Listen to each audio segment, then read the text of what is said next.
Here we go. Bond violation day for Anthony Williams. The tension is already brewing. Public defender at the podium, the defendant stepping up, and the court about to dissect every detail. What happens in these hearings can change outcomes instantly. Good morning. Assistant Public Defender Lauren Parrington on behalf of Mr. Williams, who is approaching the podium. Mr. Williams, will you give us a state your name for the record? Anthony Williams. Right. Where is it? And Your Honor, today's the date and time set for a bond violation hearing. At the probable cause conference last Thursday, we did address these violations on the record where the defendant was blowing numbers. It was my understanding that he didn't deny blowing the numbers. I don't recall what he stated the reason was. Your Honor, my client says that he was consuming Nyquil, and that's why he blew the positive numbers. He does deny that he drank any alcohol, and says that the numbers came from Nyquil. Well, okay, so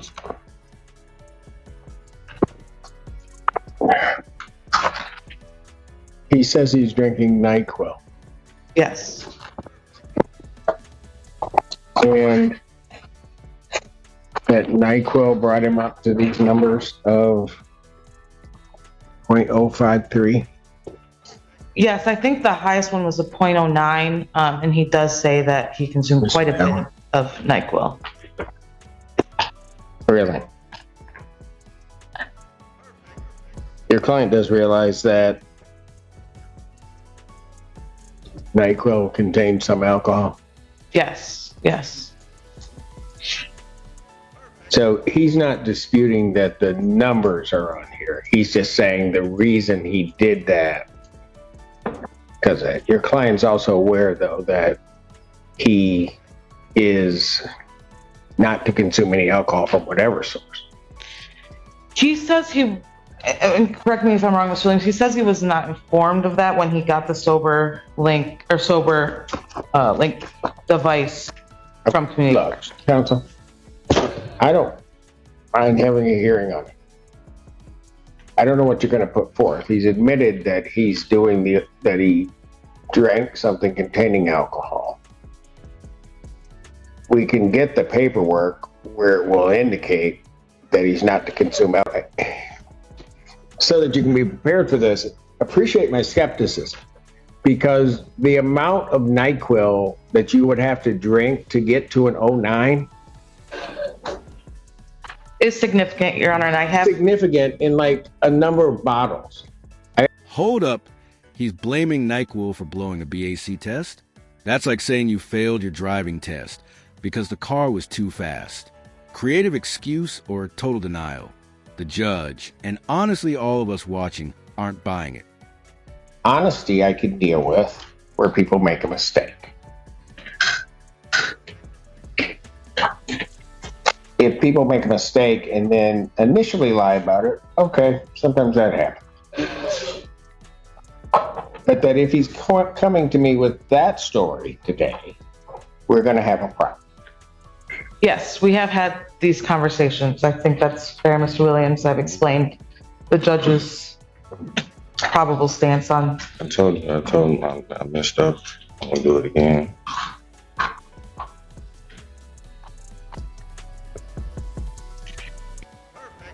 Do you want me to get the paperwork that says that he's not to consume alcohol from any source? Because that seems to me to be the only issue. My understanding from community corrections is that paperwork is given to every single person that is a consumer of community corrections, and that they sign that paperwork. So that would be quite easy to get over to the court and to Ms. Prenny. Judge, I mean, he maintains he only consumed Nyquil and he didn't receive the paperwork. Let me just say,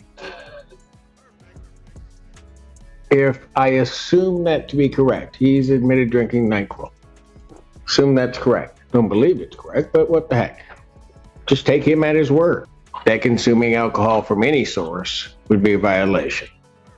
Correct. Would you agree? Correct, yes. All right. Then, Ms. Kirby, how long will that take us to get that paperwork on him? I'm messaging community corrections right now, and I should be able to get it within the next 15 minutes. Okay. So while we await that paperwork, and you're going to have to be able to go over that paperwork with your client, I'm going to remand the defendant to custody. And then once that paperwork comes in, we'll get it to you, counsel, and then we can go from there. Defendant. Apologies, Your Honor. Assistant Public Defender Lauren Perry on behalf of Mr. Williams. All right. Okay. We have received the documentation from from Community Corrections regarding the Soberlink, and you've had an opportunity to see that, review it, and go over it with your client. That's correct, Your Honor. I did have another conversation with him both about that paperwork and the tests. He would now like to admit to consuming alcohol while on the Soberlink device, to go back to the original allegation and the violation. I think he's struggling. He now admits to the violation? Yes, that's correct. I think he's struggling kind of coming to terms with his alcohol problem. The truth? No, I'm sorry. I don't mean to interrupt you. Go ahead, Ken. Right, Your Honor. I mean, his alcohol problem, we did discuss, the possibility of treatment, and he is open to treatment. We did discuss an alcohol assessment. I think we want to start there. And he was open to that as well. I talked to him about getting our social workers involved to see what we can do for him to get that process starting. But I really do think that, it took him a while to admit to having a problem, but he does say he messed up, and he acknowledges that, and now wants to fully admit to all the allegations.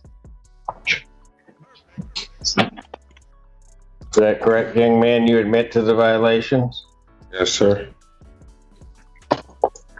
Anything you want to say before I sentence you on these violations? No, sir. No, sir. Why were you lying about it?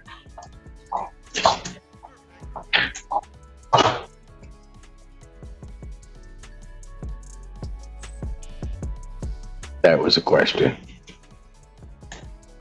Yes, I just got alcohol. I need some help.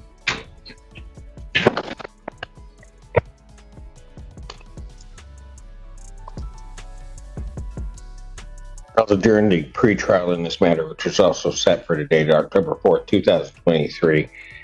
Key legal moment here. Bond or probation conditions that forbid alcohol mean no alcohol at all, even if it's hidden in cough syrup. The law doesn't care if it's medicinal.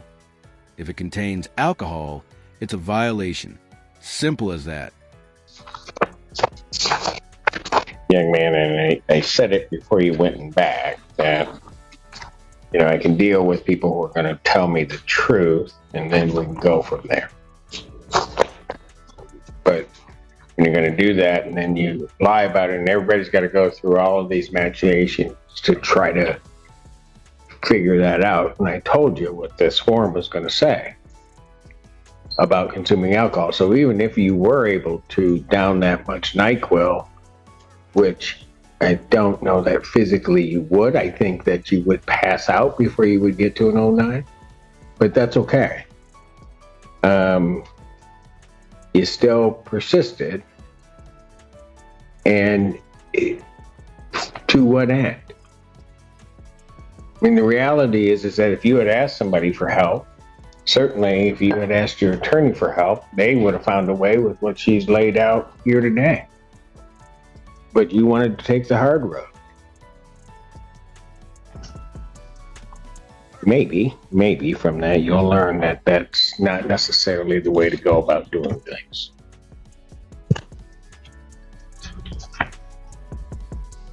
Washtenaw County Jail. Court will consider release if there is inpatient.